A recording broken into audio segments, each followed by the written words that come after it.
अच्छा, अब को सास को अम्मा माने हाथ उठाओ, देखो अबे नहीं हाथ उठ रही है। महाराज देवकी की विदाई कर रही हैं। आज देवकी की माँ कंस आ गया, कंस के गले से लग करके देवकी रोने लगी। और जब देवकी रोने लगी उसी समय कंस ने कहा बहन तुम्हें जाना तो पड़ेगा ही। तो महाराज आज कंस ने देवकी को अपने रथ में बैठा लिया और कहा कि चलो हम तुम्हें अपने रथ में बैठाल करके बटेश्वर तक छोड़ आवे। तो आज बस कंस ने देवकी को अपने रथ में बैठा लिया, आगे आगे वसुदेव का रथ, पीछे महाराज चला है कंस का रथ। आधी रास्ते में रथ पहुंचा, आकाशवाणी होने लगी, देवता चिल्लाने लगे कंसराज तुम जिस बहन को इतनी हंसी खुशी के साथ विदा कर रहे हो, तुम्हें नहीं मालूम है ऐसी देवकी के गर्भ से 8वां बालक जन्म लेगा जो तुम्हारा काल होगा। कंस ने रथ खड़ा कर लिया। कंस ने देवकी की तरफ देखा, कहा कि देवकी मैंने तुझे खिलाया पिलाया बड़ा किया,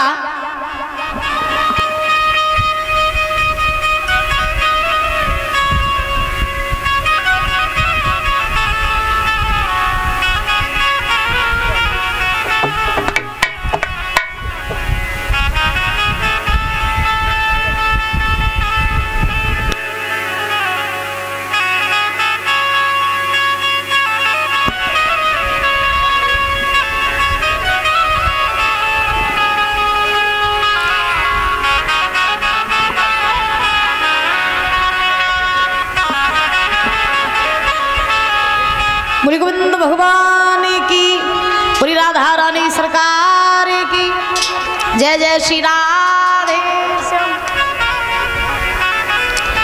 तो आज महाराज व्यास नंदन श्री सुखदेव जी महाराज समझा रहे हैं। कंस ने देवकी से कहा कि मैंने तुझे खिलाया पिलाया बड़ा किया और तेरे गर्भ से 8वां बालक जन्म लेगा, मेरा काल होगा। कंस सोच रहा है कि देवकी हम तुझे मार देंगे, ना रहेगा बांस न बजेगी बांसुरी।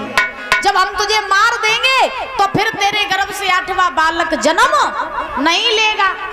तो क्या हुआ कि कंस ने देवकी को मारने के लिए हाथ उठाया। अब कंस सोच रहा है बहन को मार देंगे मैया बहुत रोएगी। एक बात कंस ने सोची है कि कैसे दे दी हम प्रेम में, कैसे दे दी हम प्रेम में, और जिंदगानी कैसे दे दी हम प्रेम में।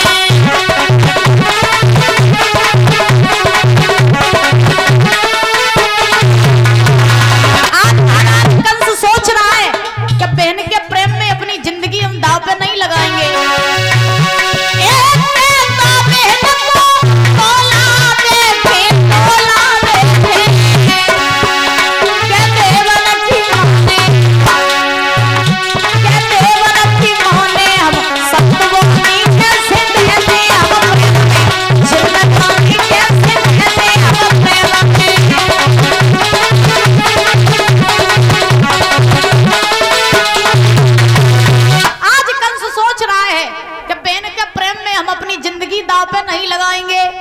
उसी समय आज महाराज कंस ने अपने देवकी के केसों को पकड़ा, रथ से नीचे पटक दिया, म्यान में से तलवार निकाली और जैसे ही देवकी को मारने के लिए तलवार उठाई तैसे ही पीछे से वसुदेव ने तलवार पकड़ ली। जय कंसराज, ये बताओ तुम्हें देवकी से डर है या इसके बालकों से?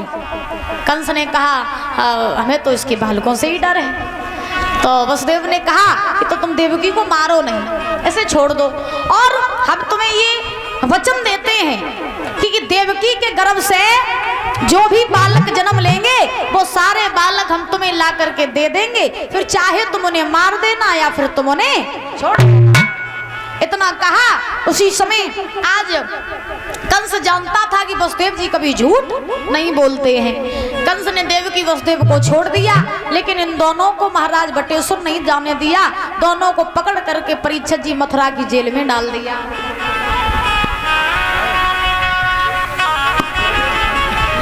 महाराज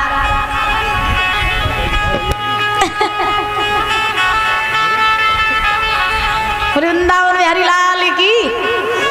आज देवकी वसुदेव को पकड़ के जेल में डाल दिया कंस ने। में रहने लगे। देवकी ने धीरे धीरे गर्भ धारण किया। पहले गर्भ से महाराज एक बालक ने जन्म लिया। वसुदेव वो पहला बालक लेकर के कंस के पास पहुंचे। कंस को दया आ गई पहले बालक पर, तो दादा कंस ने देवकी का पहला बालक छोड़ दिया और वसुदेव से कहा कि पहले से मुझे कोई डर नहीं, जब 8वां जन्म लेवे तब मेरे पास आना। उसी समय आज क्या हुआ कि वसुदेव जी वो पहला बालक लेकर के जेलों में आए। बाबा देवर्षि नारद ने देखा कि देवकी का पहला बालक कंस ने छोड़ दिया। अब कंस को अगर ऐसे ही दया आती रही तो फिर भगवान को आने में देरी हो जाएगी। तो नारद जी ने बीड़ा लिया, नारायण नारायण का जाप करते हुए नारद जी पहुंचे कहाँ? कंस के पास। कंस ने नारद जी को आसन पर बैठाया। कंस ने नारद जी से कहा, कहो बाबा कैसे आए?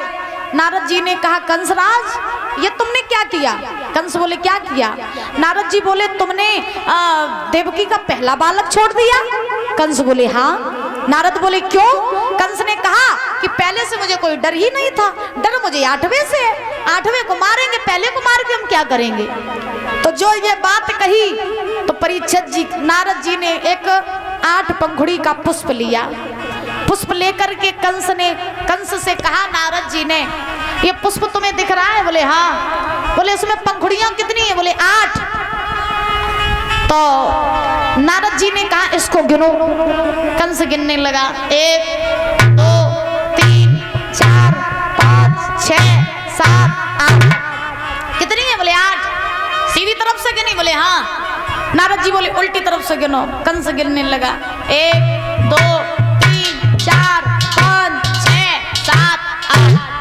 महाराज सीधी तरफ से गिनो तो 8, उल्टी तरफ से गिनो तो 8। 8 की परिभाषा का जो समझ में नहीं आई। नारद जी बोले, लला समझो ऐसे कि जिस प्रकार से उल्टी तरफ से पंखुड़ी गिनने पर भी 8 है, सीधी तरफ से गिनने पर भी 8 है, वैसे ही देवकी का पहला बालक 8वां हो सकता है और 8वां ही पहला हो सकता है। तो जाओ जाकर के देवकी का वो पहला बालक मार दो।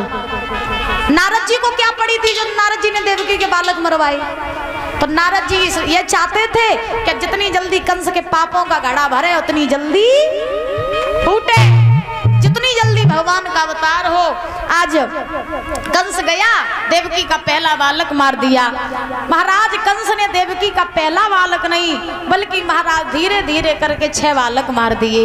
एक भागवत जी में प्रमाण ये मिलता है कि कंस ने जो दादा बालक मारे देवकी के 6 वो कंस के ही बालक थे। जो 6 बालक मारे वो कंस के ही बालक थे। कैसे? ये कंस जो था ये पूर्व जन्म में कालनेमी राक्षस था और इस कंस के इस कालनेमी राक्षस के 6 बालक थे। उन 6 को ये महाराज श्राप लगा था कि द्वापर युग में आकर के यही कालनेमी राक्षस जब कंस बनेगा तो उन्हीं अपने 6 बालकों को मारेगा। तो भाई कालनेमी राक्षस द्वापर युग में कंस बन के आया, उसी कंस ने महाराज मारा है किसे? देवकी के 6 बालकों को, यानी कह सकते हैं कि अपने ही बालकों को। 6 बालकों को मार दिया कंस ने। मैया देवकी रो रही है। धीरे धीरे समय बीता, 7वें गर्भ की बारी आई। 7वें गर्भ में स्वयं भगवान शेष चले और जब भगवान शेष चले हैं तो नारायण ने योग माया से कह करके उन शेष भगवान को देवकी के गर्भ से खिंचवा करके रोहिणी के गर्भ में पहुंचवा दिया, जो गोकुल में रहती थी नंद के यहाँ, जो वसुदेव की पहली पत्नी थी। कंस की डर की वजह से वो रोहिणी महाराज गोकुल में रहती थी। तो भगवान नारायण ने योग माया से कह करके 7वें गर्भ को पहुंचवा दिया। कहाँ पहुंचवा दिया? रोहिणी के गर्भ में, जिनके गर्भ से हुए थे शेषावतारी बलराम जी। ठीक है, बोली बलराम जी महाराज की। बलराम जी अब इधर क्या हुआ कि कंस को पता चला कि देवकी का 7वां गर्भ खंडित हो गया। कंस सोचने लगा अच्छा हुआ मर गया, जन्म ले लेता तो मेरे हाथों से मारा जाता। धीरे धीरे समय आया 8वें गर्भ का। 8वें गर्भ की बारी आई। कंस के यहाँ जोरों से तैयारियां चलने लगी।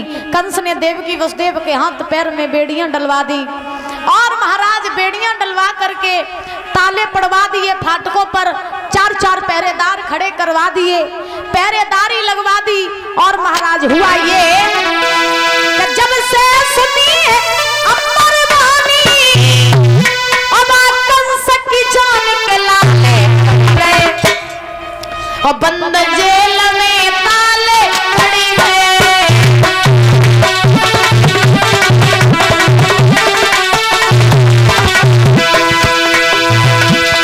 जब से सुनी अमर वाणी,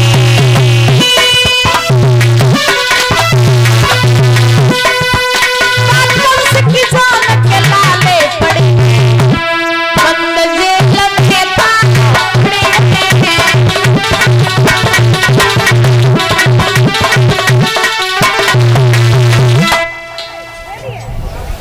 आज उसी समय महाराज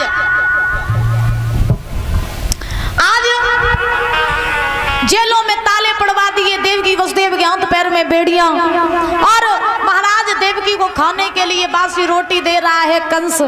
ऐसे धीरे धीरे समय बीता, कंस रात में जाग जाग करके खुद पहरेदारी करने लगा। समय बीत रहा है जब देवकी के 8वें गर्भ के 9 मास पूरे हुए। आज नारायण का अवतार होने वाला है। बोली नारायण भगवान की, बोली चामेश्वर महाराज की। है कातियों के जय कातियों, आवाज ही नहीं आती कानन तक। हाँ, अब 8वें गर्भ के जब 9 मास पूरे हुए, रात का समय है, भगवान आने वाले हैं। भगवान जब इस धरा पर आए तो वो समय कौन सा था? भादों का महीना है, कृष्ण पक्ष की अष्टमी है, रोहिणी नक्षत्र है, दिन है बुधवार, अर्धरात्रि का समय है। भगवान चले, महाराज आज 4 भुजाएं धारण किए हुए हैं, विशाल रूप है हमारे प्रभु का। और आकर के भगवान ने महाराज जेलों में प्रकट हुए। जैसे ही भगवान जेलों में प्रकट हुए, तैसे ही आज तेज प्रकाश हुआ। देवकी वसुदेव सो रहे थे, भगवान ने भगवान को देखा, प्रकाश को देखा। देवकी वसुदेव की आंख खुली, सामने देखा चतुर्भुजी रूप धारण किए श्री हरि नारायण खड़े। देवकी वसुदेव चरणों में गिर पड़े, नाथ हमारे भाग्य खुल गए जो मुझे आपके दर्शन हुए। बताइए प्रभु मैं आपके लिए क्या सेवा कर सकता हूँ? भगवान ने कहा सेवा कुछ नहीं है, जब मैं बाल रूप धारण करूं तो तुम मुझे यहाँ नहीं रखना, मुझे तुम गोकुल में बाबा नंद के यहाँ पहुँचा देना। देवकी बोली ठीक है प्रभु आप बाल रूप धारण कीजिए। तो भगवान ने बाल रूप धारण किया, देवकी की गोद में आकर के भगवान रोने लगे, क्लोर करने लगे। बोली वृंदावन बिहारी लाल की। आज सारे देवी देवता पुष्पों की वर्षा कर रहे हैं, भगवान का अवतार हुआ है और मंगलाचार कर रहे हैं। कि भादों की रात काली झुकी रे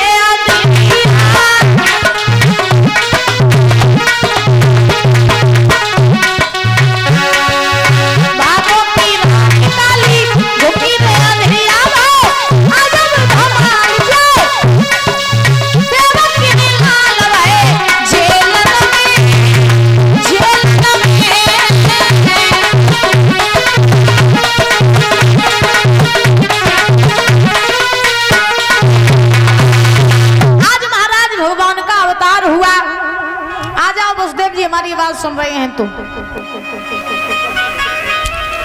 जैसे ही भगवान का अवतार हुआ जेलों में, अब देवकी ने कहा प्रभु से हे नाथ आपको छुड़वा तो दे गोकुल तक, हाथ पैर में बेड़ियां हैं, फाटक बंद हैं, पहरेदार सब जाग रहे हैं, कैसे छुड़वाएं? भगवान की लीला, फाटक सब खुल गए, ताले टूट गए, पहरेदार सब सो गए। और जब पहरेदार सब सोए, देवकी ने वसुदेव से कहा स्वामी मेरे प्रभु को ले जाओ, इन्हें गोकुल में छोड़ आओ, क्योंकि अगर देरी हो गई तो कंस को पता चला, कंस प्रभु को भी मार देगा। देवकी ने रो करके कहा हाथ जोड़ के कहे देवकी, हाथ जोड़ के कहे देवकी, अब आंसू बहाए सैया जी, सैया जी, सैया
में छोड़ाओ। उसी समय आज वसुदेव जी ने महाराज सूप ले लिया, उसमें बिछौना बिछा लिया, भगवान को लिटा लिया और जैसे ही भगवान को लिटाया वसुदेव जी भगवान को लेकर के चलने लगे।